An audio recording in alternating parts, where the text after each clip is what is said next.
এই তো ইসে মাছ সেদিন আনছিলাম, আগের ভিডিওতে দেওয়া আছে। সেই মাছ আজকে রান্না করব, সঙ্গেই থাকুন। কাটে নিব।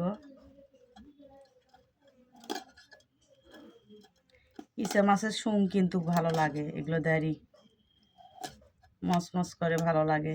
আমরা যখন চট্টগ্রামে থাকছি তখন এগুলো খাইছি, বেসন দিয়ে ভাজে খাইছি।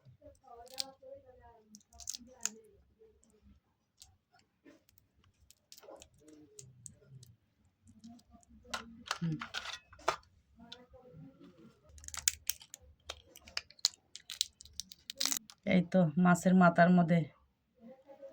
মাথার মধ্যে ইসে মাছের ময়লা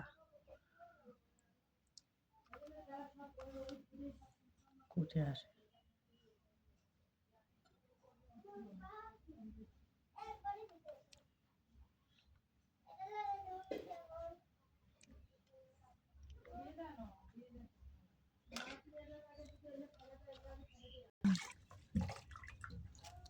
এই তো কাটা হয়ে গেল, এখন ধুয়ে নেব। এই তো ধোয়া হয়ে গেছে, রান্না করবো এখন, সঙ্গে থাকুন। কড়াইয়ের তেল ছিল, তারপরও তেল দিয়ে দিলাম, পেঁয়াজ দিয়ে দিলাম,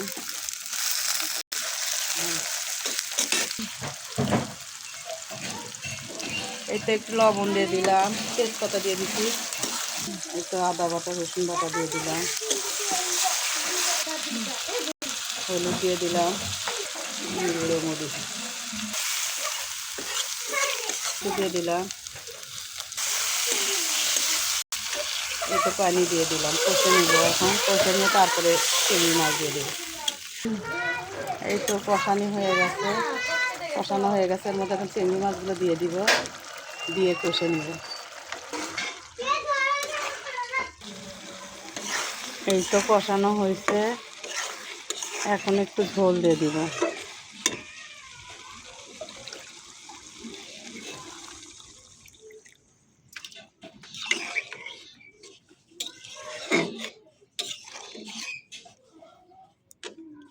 সঙ্গেই থাকুন। এই তো হয়ে গেছে, একটু ধনেপাতা দিয়ে দিব এর ভিতরে।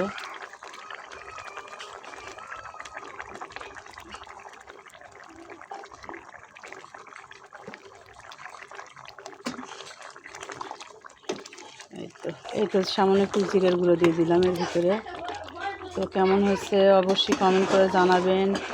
আপনারা কেমন করে রান্ধেন জানি না, তো ঝোল ছাড়া তো আমার ছেলে খেতে পারবে না, সেই জন্য এইভাবে রান্না করছি। তা ভালো থাকবেন, সুস্থ থাকবেন, দোয়া করেন। আসসালামু আলাইকুম, খুদা হাফেজ।